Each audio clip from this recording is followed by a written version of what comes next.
This is the Vale Renegades podcast brought to you by Nick and Sam from the local Vale Renegades club at Firestorm. We are the new hosts for the podcast and we will be talking about everything 10th edition as well as upcoming events and things happening with the club. Hope you enjoy this episode.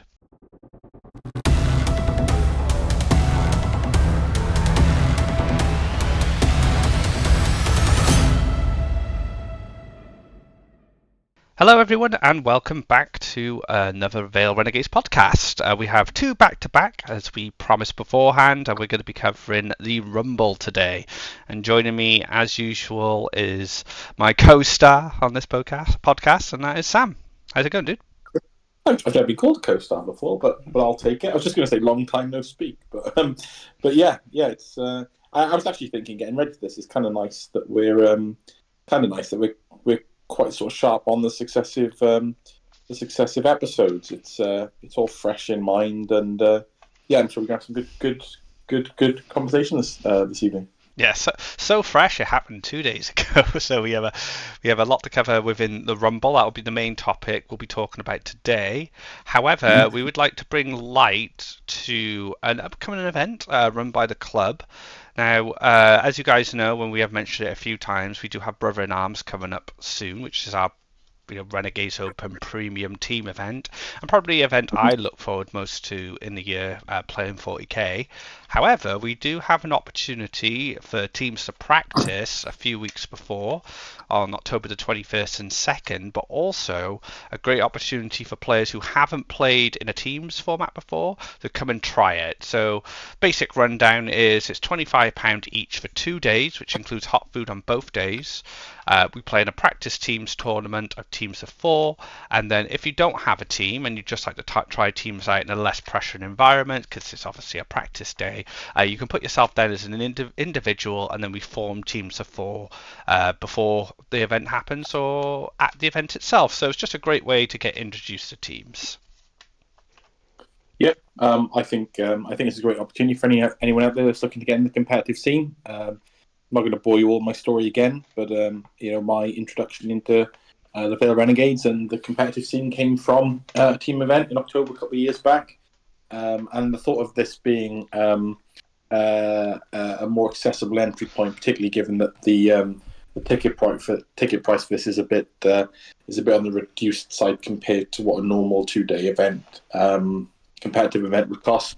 It'd be great. It'd be great to see people come along and roll some dice, and you never know, it might be the gateway in for someone that's on the fence out there to start hanging out with us a bit more on the regular.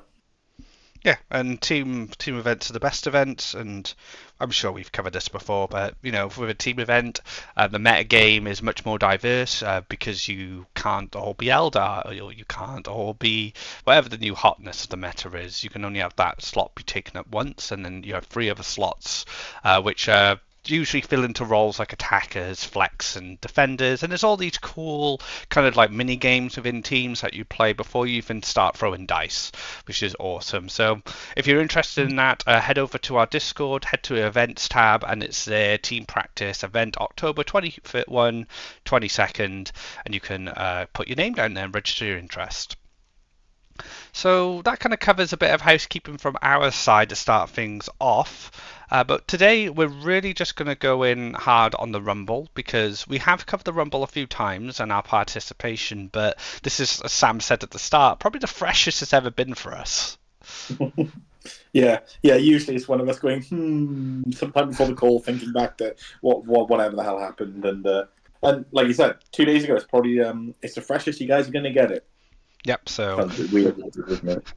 So yeah, all our memories of our matchups, how the metagame was evolving as the rounds went by, kind of the stories of the event, they're all there and they're all ready to access, which is great. Give it a month and we'll be on, who came 5th again? Is BCP still got? Oh, we haven't got a subscription. Oh, we'll have to guess again. Cool. let me just quickly round off the top 8, because we did have kind of a commitment early on that we wanted to address the top 8, not just the top 3, because I don't think the top 3 tells the full story of an event, and I don't even think the top 8 does, not on a one day, to be honest. But yeah, we'll round it off from 8 to 1. So I came 8th with my Necron list, running the Silent King. Alex and Ash, who beat me in round 2, came 7th with Guard. Really cool guard list. I played Alex actually round 1 in the last Rumble with Custody, so it was a bit of a run back there. He was able to get his revenge.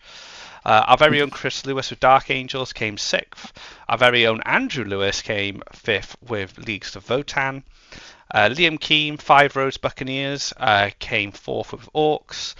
Ben Harris from Vale Renegades as well, and part of the Team Wales WTC 2023.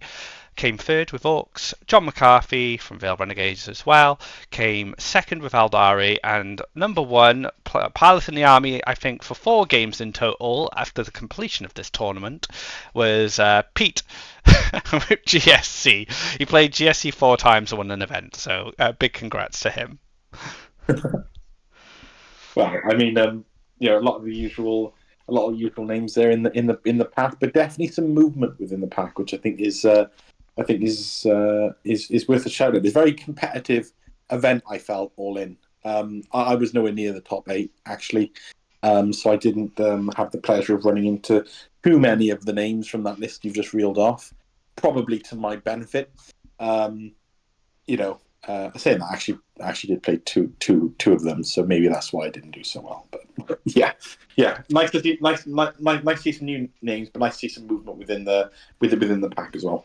Yeah, and it was a 26-man event, guys. So this is our largest Rumble that we've had. I think the best of the rest was larger than this. I don't recall, unfortunately. But as far as I know, this is the largest Rumble that we've had as part of the qualifying stage for the Rumble at the start of January next year. And I think one thing to mention about this, and I don't think everyone was quite aware of this at the time until I did the announcements at the end, but there was quite a big prize pot for this. So I believe we had £150 up for grabs for this event. And maybe people would have played differently if they knew when money was on the line. But first place walked home with £60 in in-store vouchers for Firestorm, and it's all in-store vouchers.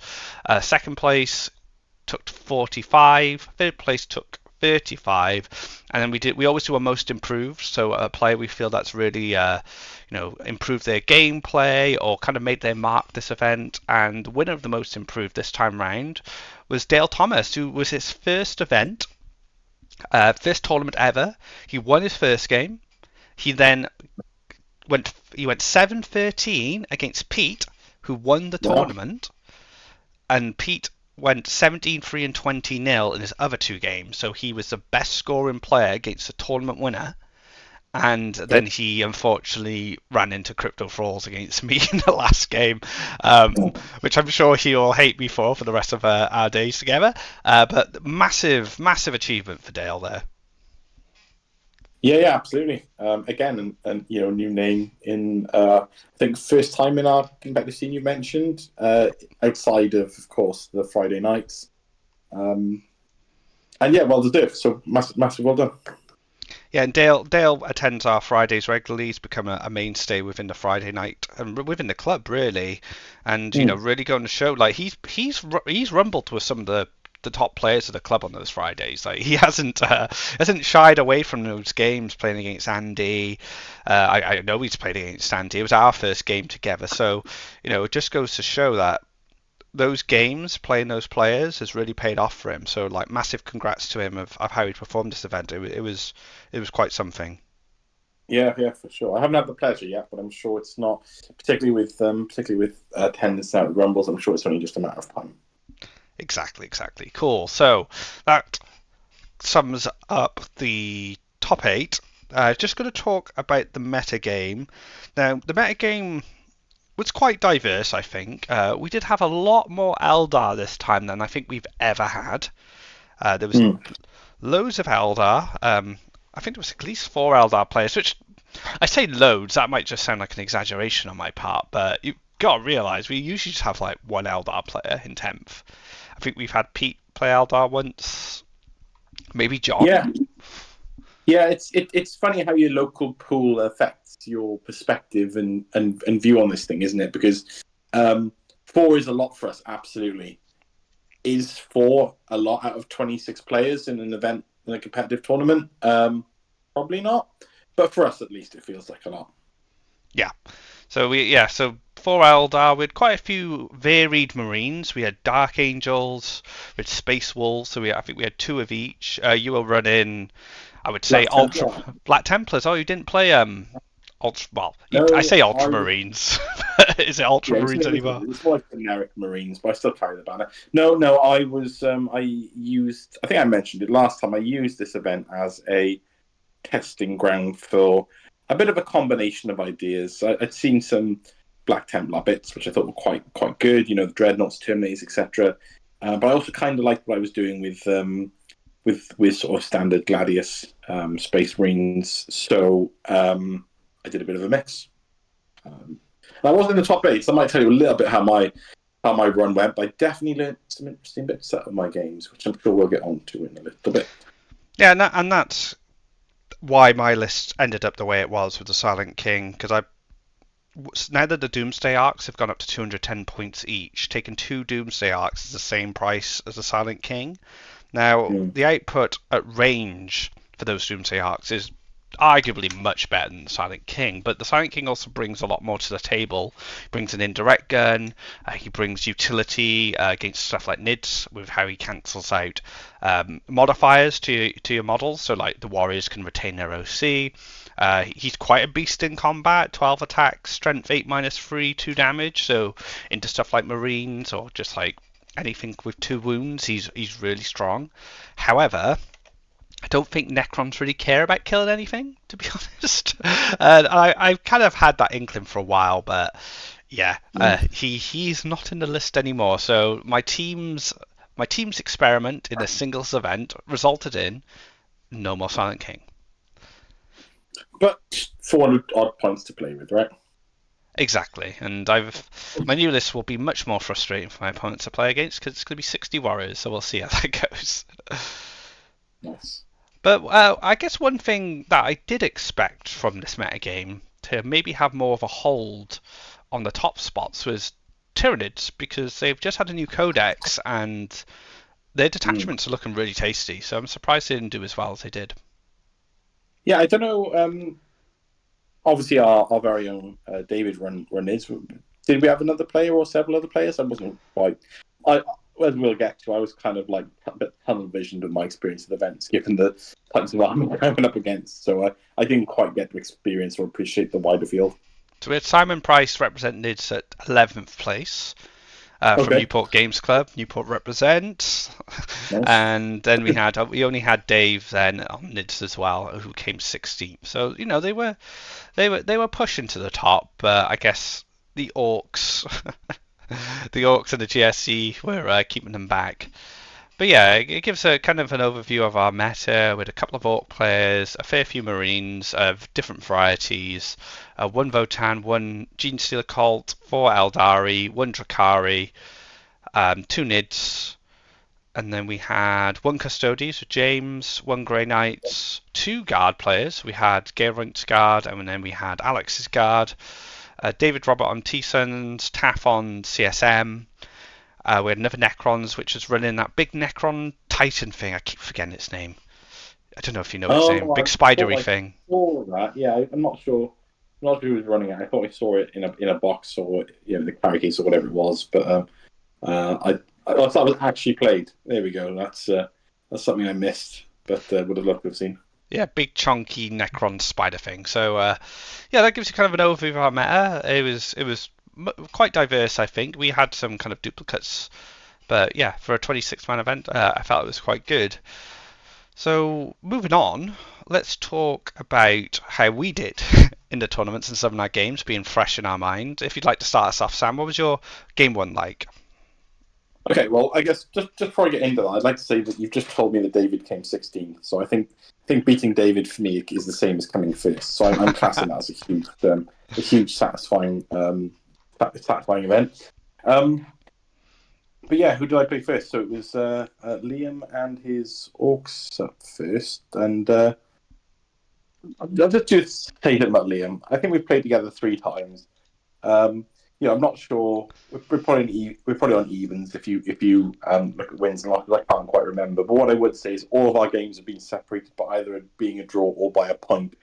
Um, and we've always had amazing games. The only thing I'd say for Liam is he turns up with a different army every time we've been playing. So it was orcs this time. We drew from a WTC scoring point of view, or is it ITC? I can't believe. At WTC, yeah, 10-10. So 10-10 it was. I think point-wise, though, it was again a 1 point in it. It was 85-84. I say in Liam's favour, but, I'll call it a draw. But yeah, wow, cracking game. I think the whole Black Templars bit, the Dreadnoughts combined with with Armour of Contempt, the Terminators with the 5 Feeling of Pain and access to Armour of Contempt from the Captain as well. Yeah, definitely some bits which orcs just can't deal with, I think, from an AP point of view. I think in that particular game, I think the Terminators went toe-to-toe with pretty much everything. I think I lost a Terminator in that game. And both my Dreadnoughts were still stomping around at the end. I think where the struggle came in is, as you can probably appreciate, with 400 points on Dreadnoughts and 400 plus points on Terminators, maybe call it 500 odd with the Captain, number of units on the field is a consideration. I was also running Desolation Marines as well, so I was playing the elite high-costed army against what can only be described as a swarm.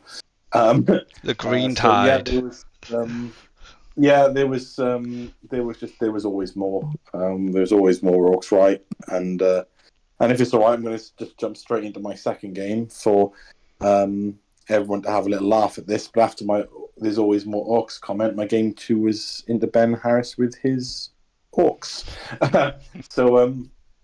So yeah, the game 12-8 victory to Ben. So not quite as favourable my end. A lot of similarities within the list, but then some outright differences as well. So I had to adapt my strategy a little bit, although not too much, because there was still a massive lack of shooting that I had to be concerned with. Although forever measuring threat ranges and making sure I'm that tiny bit just outside of them was absolutely critical. And I think that made for 2 really good games, because it was really thought provoking on both sides over both games. And again, I think in my game with Ben, I'll shout out for anyone who's umming and ahhing over Black Templars and how defensive they can be. I think I lost a wound on a Terminator. It might have been 2 wounds out of the brick of 40 wounds in the squad, or 46 if you include the captain. And I think the Terminators killed all 3 of the Squigosaur riding characters, including the named character, over the course of the 5 turns, and only taking 1 or 2 damage throughout all of that. Obviously, a little bit this to do with that dice rolling and whatnot, but I think that really goes to show the defensive capabilities of the Black Templar Terminator brick. I was playing my game 1 next to Ben for his game 1, and he was playing against Custodes, and it was like that Jordan Peele meme of all the sweat dripping down, because he kind of knew he can't really kill the Custode bodies efficiently, and that was a really close game for him. That was an 11-9, and I think Ben got an extra point in your game, but he probably had he probably learned quite a bit from his game before, because he went into kind of hyper defensive power armor the Custodes in his game 1, and probably made some adjustments based on how that went in your game. I'm not going to speak for him. Maybe he just wired his way into the next game, but I'm sure like going from like hyper defensive power armor army to another power armor army on the more defensive style with yours as well being Black Templar probably gave him a bit of like maybe a little bit of an edge, because he had it fresh in his mind. He'd just played something quite similar. Sure. Yeah, for sure. That was a good game. Ben and I think we had a feud of never bumping into each other at events, and I think we've won with cross paths. Same for Liam, actually. I think we won with cross paths at the last couple at least. But yes, yeah, really good couple of games. Obviously, not good from a end of tournament positioning point of view, suffering a draw and a loss in the first 2 games out of 3. So down on table 10 for the last round with TAF and CSM, and yeah, we played a good game. It thankfully for me, I guess, luck went in my favour when you round the whole thing out, but we both sort of, there's a bit of an edge off it. I think when you're down on table 10 at the last round, you haven't got you're not proper stressing over like how things go, I guess, you and we both had quite a nice sort of see the tournament out sort of game, and I managed to deal a 15-5 win on the last hurdle, putting me at 14th. But the chaos list, some of the usual stuff: pair of Forge Fiends, Abaddon, some Obliterators, cultists, mutated cultists, whatever they are, and yeah, sort of like the type of stuff you see you'd expect to see if you're going into a CSM matchup. And Did he yeah, run a curse? Did he run a curse cultist? he run a squad of accursed cultists, and I think it was 2 squads of standard cultists. I think Okay. it might have been 1 squad of standard cultists. I think it was 2, and then 1 accursed from memory, anyway. Because I know before the balance is, and this might have changed a bit, and especially some of the WTC lists I saw, no one was running the accursed cultists, and Andy had a long spell of playing CSM at the start of 10th, and you really got to see how powerful that unit is. Like, the output on them is bonkers, and they're quite durable as well because they resurrect, they get their feel no pain. So yeah, I was just curious if Taff had been inspired by that, or he tried them himself, because I hadn't seen them in many lists other than Andy's, and I really rate them. I think they're just such a good unit. Yeah, I definitely went up against them. They were definitely there. I think basically they got tied up into a pair of Redempted Dreadnoughts. I think the combined shooting plus the melee, they didn't last very long with just the weight of what was going into them, I think. But if you're keeping 2 Redemptors busy for a couple of turns, then perhaps they did their job. Can you complain? Yeah, tying up Redemptors is not the worst outcome, I suppose, right? Because those Redemptors, they shoot hard. I actually feel I never really rated Redemptors towards the end of 9th, but they seem a lot better now with that points reduction and being able to give them that extra durability.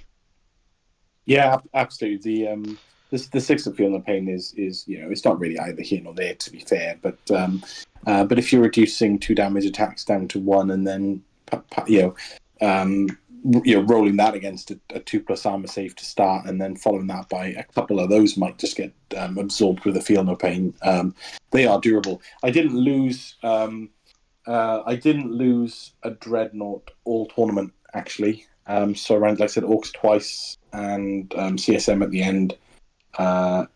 Both Dreadnoughts saw me through from turn 1 to the end of turn 5 in all my 3 games. No one could kill him. What I would give Taff is that Abaddon is actually very efficient at dealing with the Terminator brick.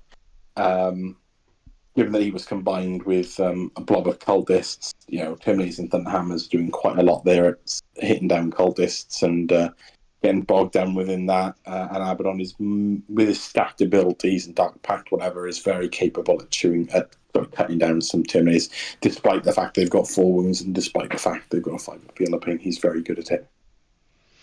Yeah, I've always, since Temp started, and I played against Andy and seen what Andy was doing with him, he's an amazing force multiplier. That rerolls to hit is fantastic when you're exploding on 5s with Forge Fiends and stuff. Fantastic utility piece, but yeah, he slaps as well. That guy slaps hard. He's infantry, so he doesn't have to fly around things on a giant throne like the Silent King. So he gets to move through buildings and stuff like that, which is really important for him if he needs to get into those vital positions to really put the smackdown on something. Yeah, absolutely. Really eye-opening. Taff is really unlucky in our game. Actually, I had I had definitely turns 2 and 3 of full primary points because I'd had you're one of the lone operative lieutenants, the combi weapon lieutenant from the Leviathan box, sat on the middle objective, and I think his dreadnought with multi-melter went in twice to try and take this guy out, and I think he hit twice first time, then failed to wound twice, and then double one on round two. And there's only so many turns of dreadnought of that sort of stature can stay out in the open before it just gets disappeared. So very, very unlucky. I think he definitely put in exactly what you need to do to kill one of these guys, but unfortunately rolled below, which definitely gave me overall. And if you look at the game overall, I was 10 points up just on the fact that he didn't kill the 4 wound character with a 3+ armor range. So technically a 5 feel no pain, but yeah, I wasn't expecting that to do much against repeated multi-melter rounds. But hey ho, he made it through and made a big difference. So definitely some luck there. Hey, that's 40k in a nutshell. That was my event. I had to dive out a little bit earlier, so I missed the announcements at the end. But I was well on my way home probably when you guys were going through that. But yeah, I was hoping, how did I think it went? Absolutely enjoyed my 3 games. Wouldn't change them for the world really, but what I would say is I was looking for I was hoping for a better placement so I could take sort of the pressure off the next Rumble. I want to sort of bring the Battle Sisters out, and I wanted to sort of help solidify the potential of qualifying for the top 8, which I don't think I've done good enough yet because there's a lot of good players getting involved. Yeah, it's gonna be a tough fight for the top 8. Even from my perspective, dude. Like I haven't had like the best results this year, and I didn't go to like the last couple of last ninth ones. So yeah, it's gonna be a fight for the top 8, which should be cool. I think it'd be interesting to see where that goes. Like if I end up in the best of the rest, fantastic. I'm absolutely happy with that because we get to really see like who from the club and outside the club are really the top contenders in the Rumble, and maybe even South Wales, you could say. That's quite bold, but I'm going to say it. So yeah, we'll have to see how things pan out because we've only got 2 events left to prove ourselves. And if you guys don't know, it's your top best 3 scores that go towards your final score to get you in that top 8. So yeah, I think those 2 are going to be sweaty events for some players who haven't quite secured that top 8 spot yet. Yeah, absolutely, and it's all to play for as well. With how many have we got left? We're skipping October because of other plans, aren't we? So we've got November and December left. Correct. Yes. Given the proximity of players to each other points wise on I guess the league table, as it were. I went into this event, I think, sat 4th or 5th, maybe. I'm absolutely not going to be in 4th or 5th, or possibly not even in the top 8 after that event, just due to how close everyone is on the table and the high caliber performance we're seeing now. So yeah, I was hoping to take the foot off the gas after this one and play something else for a bit. I got a feeling now I might be looking at the new Space Marine Codex in November and trying to decide on what the most horrible thing I can build is to try and position well. But we'll see, won't we? We've got a little while to prep now. Brothers in Arms is on the forefront of our minds now, more like team list prep rather than single list prep. So once Brother in Arms is behind us, it'll be singles for the rest of the year, I would imagine. So yeah, it gives an opportunity to gear your list building and your choices towards that. For sure. So you came 8th, Nick. How did you do that, and what did you play against? The first question, how did I do that? I don't know, because I felt like I have 420 points and nothing sometimes in my game. But I think the true answer is Necron Warriors are very good. So just a recap of my round 1. I played against Jamie's Eldar. Now this is interesting because at Tony's event, my first opponent was Jamie on Eldar. I actually feel like I would have had a better match into him with my previous list from Tony's than this list I had now, because I didn't have the Silent King and I had more things. But it was just kind of the stars aligned. Jamie had to drop, unfortunately, for health reasons from Tony's, and I ended up playing Liam Drakari, your first opponent, in Tony's. And then for the Rumble, when I got paired up against Jamie, I was like, it was meant to be. I had to play him. Like, the universe wanted it. So I went into, I would say, kind of a pre-Data Slate inspired Eldar list. So it was quite mechanized. We had two Fire Prisms, Night Spinners, War Walkers, a Viper. I think there was one Swooping Hawk, maybe two Swooping Hawks.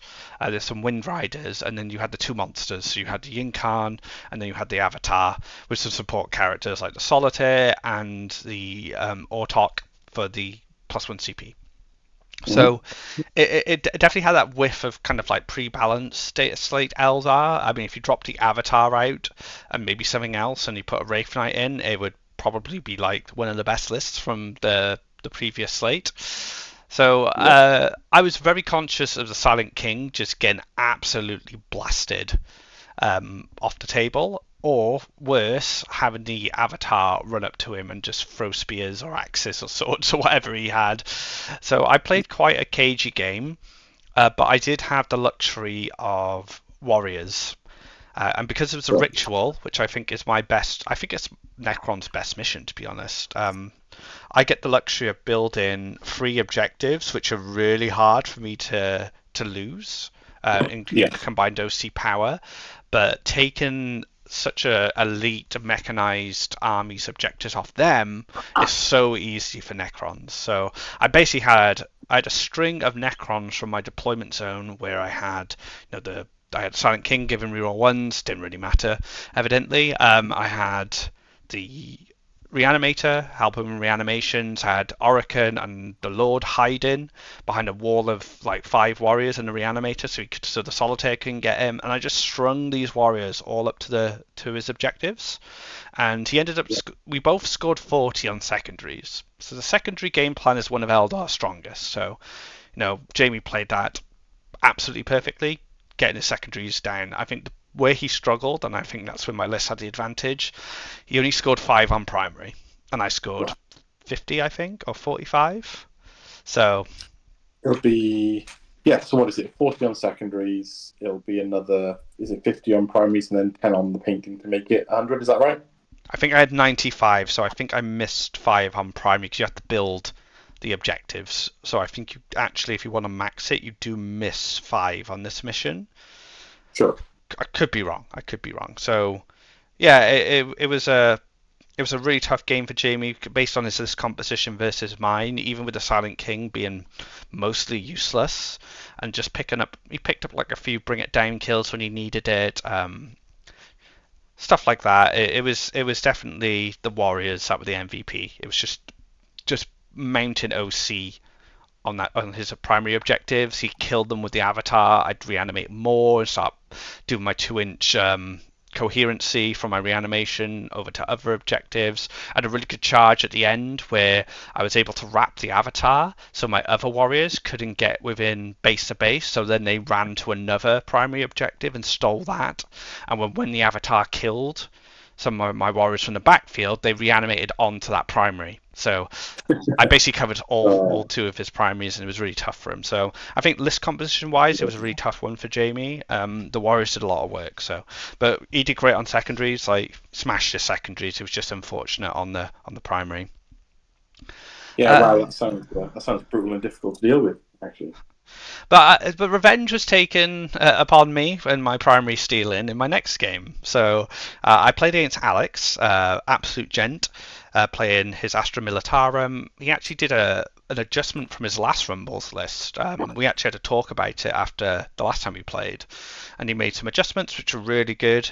I went first. I went first every game of the tournament, and I thought, you know what? I don't think he can kill a warrior blob if I just daisy chain it all along. So just a bit of context, Alex's list has loads of chimeras with loads of troops in it.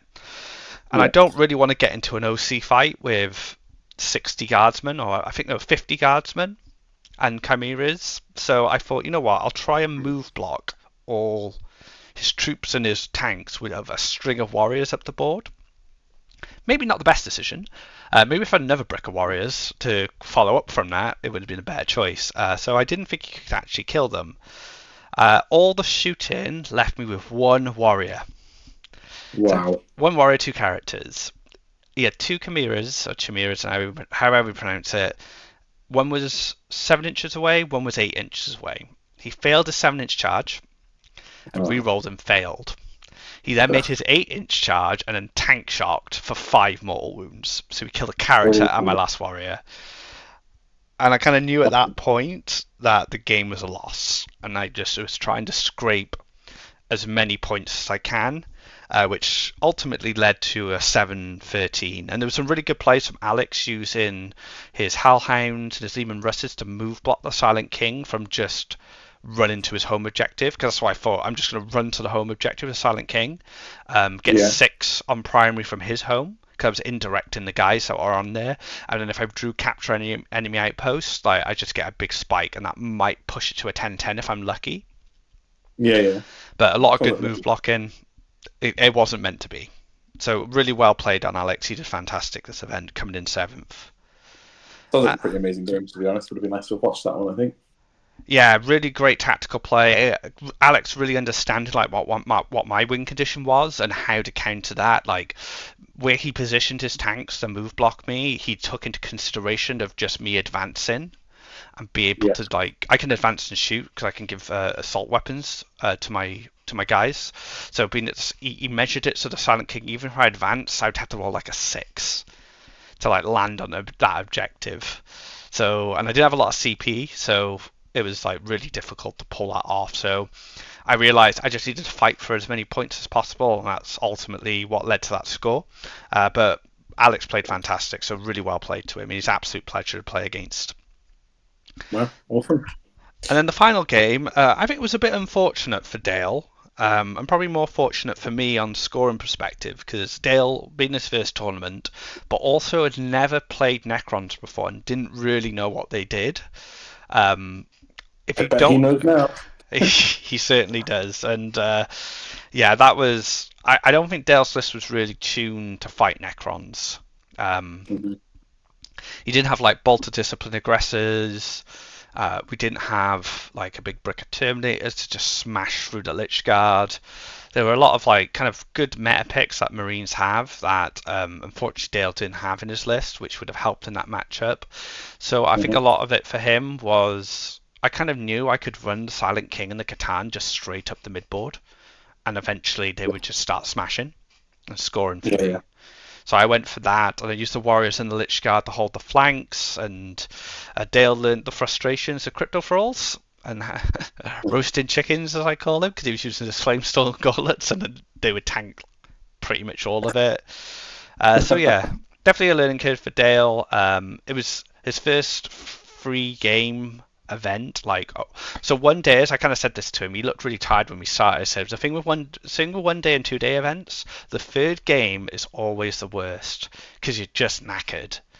And he definitely felt it. I could tell. I've got, you and I have been playing 1-2 day events for quite some time now, so we have a bit of that endurance, right? We know what the endurance test is. For someone who's never done it before, I can imagine it was pretty painful. I mean, I still got home and my legs were still absolutely destroyed. But yes, I do agree. Until you understand it, it is one of the challenges. It's one of the bigger challenges of playing this sort of style event, or any style event. There's several games in a day. It's quite simply physical and mental endurance challenge, as well as keeping your game up, isn't it? Definitely the third game. Like first game, you can be quite tired because it can be quite early for 40k, so that can go against you. Second game, you've probably woken up and had some food, so you're feeling probably your best self to play. And then the third game, you've been playing 40k for 8 hours plus 2 hours of downtime. Like you're probably you're dying at that point. So yeah, it's tough. So well done to Dale for his result. overall in the tournament for his first tournament, and that's why he won Most Improved, because it was just like a great result for him. Yeah, 100%. And one of the things kind of on that, if you're someone who wants to enter these 1 day events or 2 day events, one thing I've kind of learned over the years of playing other games competitively, I always find that if you play, the more complex your army is, or your deck, or your character, or whatever you're doing in a tournament atmosphere, the more complex it is, the more draining it will be, the further into the tournament you'll go. So if you're playing like a really complex T-Suns army that you don't have a lot of muscle memory for yet, like bringing that to a tournament could just be like absolutely exhausting. Whereas if you play something a bit more streamlined, I would sad to say this, like Eldar, they weren't always like this. If you've got a bit more muscle memory with it, and you've got some more reps, and you play Eldar, which are a bit more point and click than they once were in 9th edition. No offense to Eldar players, I am an Eldar player myself, so I'm just speaking some truth here. You're probably going to have a better time round 3 because you haven't exerted all that mental energy figuring out all the complexity of your army in the early rounds. Yeah, I completely second that. I suppose I see it more than experience it. Really, I've been pretty much solid Space Marines, haven't I, since 10th came around, and I guess admittedly, other than trying to keep a mental track on what cards are in the deck, really you're either shooting or you're punching or a little bit of both, and you win or lose based on how that goes realistically, and yeah, I appreciate that. I didn't. And if anything, that's probably thinking a little bit more than my previous experience playing Battle Sisters in the old edition, because they just scored then. So maybe that's my secret. Maybe I just keep taking the easy armies. Yeah, I bring Necrons. I just run stuff onto your objectives and say, try and kill me. Like, here's a stat check, and I have more OC than you. That's my strategy. Yeah, you know. Well, it's it, isn't it? It's if you can kill me, I'll lose this game. But if you can't, then good luck.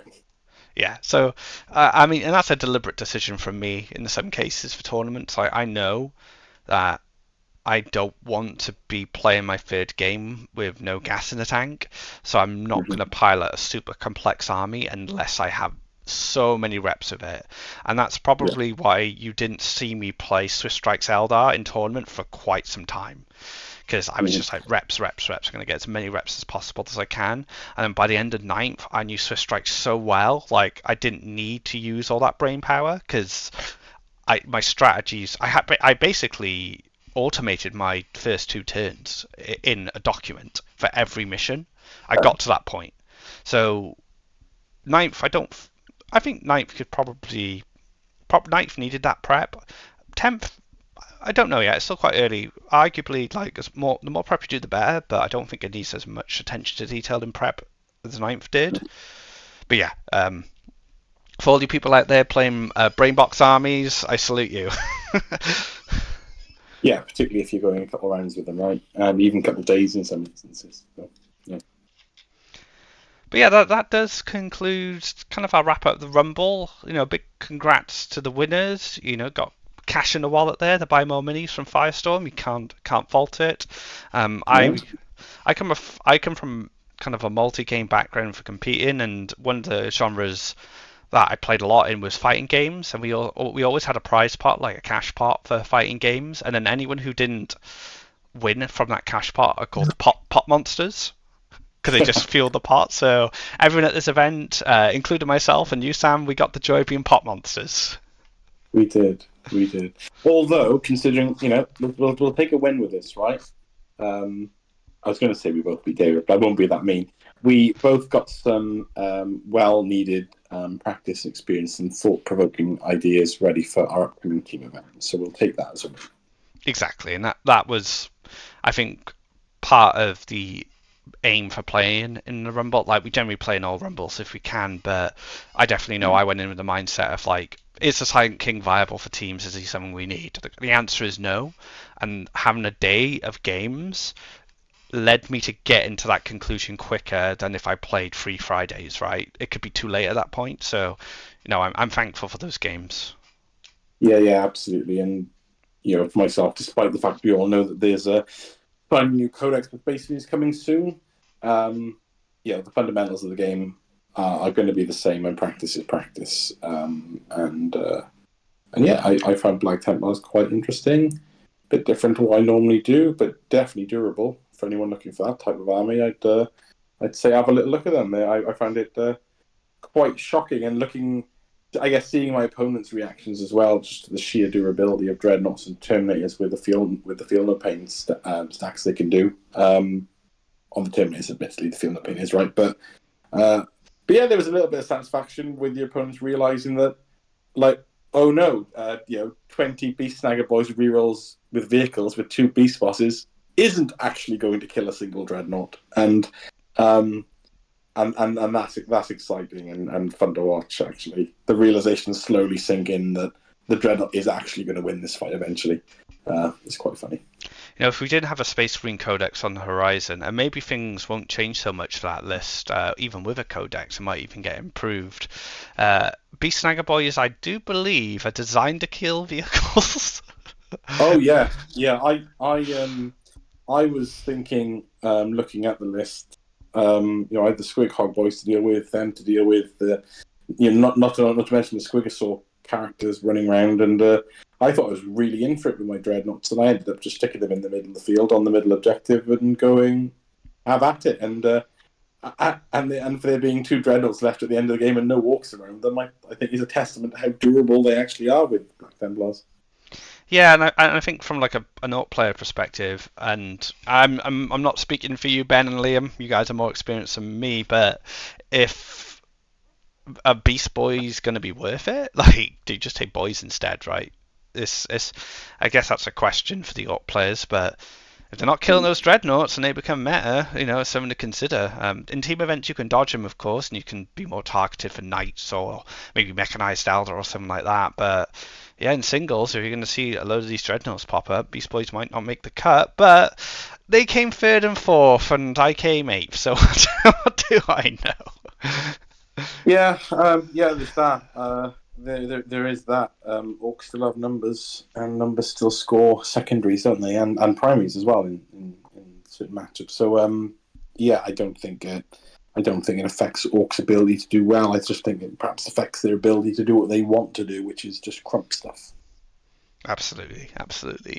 Well, I think that wraps up this podcast, guys. I can feel my voice going a little bit. There's a lot of loud talking at Firestorm at these days because it's just so noisy from all the tables. Sometimes you do have to kind of raise your voice a bit. So I think I'm still recovering from that a little bit. But fantastic event as usual. Big shout outs to Andy, for running it, and all the admin team for providing like judge calls and stuff. Sam, Chris, David. It's always good to have you guys with us, giving us support. The next Rumble's in November now. Brothers in Arms will be up and coming. Be sure to check out that team event if you'd like to try that out. It's definitely, I would 100% say it's worth it. It's amazing. So yeah, be sure to check that out, guys. I'll just add for that team event specifically. If anyone out there is interested, if you want some details on that, it's on the Vale Renegades Discord. There's a link under news and announcements called events. You'll have the Rumble bits in there as well. But if you go into that and you haven't got to scroll down very far, it's posted about or the last post I think was like 10 days ago on it. But it's called Team Practice Event October 21st and 22nd. At this stage, it's just a case of if you're interested and you're committed, just drop a little message within that sort of thread to say you're interested, and your name will appear then in the list of either planned teams of 4, or as Nick mentioned earlier, if you're a lonely friendless sod, a lone operative. A lone op. That's a bit of a better way to put it. It's a bit more possible. If you're a lone operative like I was, going up into the last. See how I've included myself in this now, so it's fine. Like I was back for the last Brothers in Arms. The club is really supportive, getting people paired up into teams as well. So it's if you don't have friends, it doesn't mean you can't play, and I think that's the takeaway for today. And you can make friends when you do play. So win-win. Oh, and that as well. Absolute win-win. Awesome, guys. Thank you very much for listening again. I'm going to say some of the usual podcast spiel, like, subscribe, but to be honest, as long as you guys at the club are enjoying it, that's all that matters to me. So any feedback, more than welcome. You can message me on Discord or Sam on Discord, or you can even just drop a comment on YouTube, and we're also always grateful for what you guys have to say about this podcast. So until the next podcast, until the next Rumble, hopefully see you guys at this team practice event and Brother in Arms. Take care, everyone. Thank you all. Bye-bye.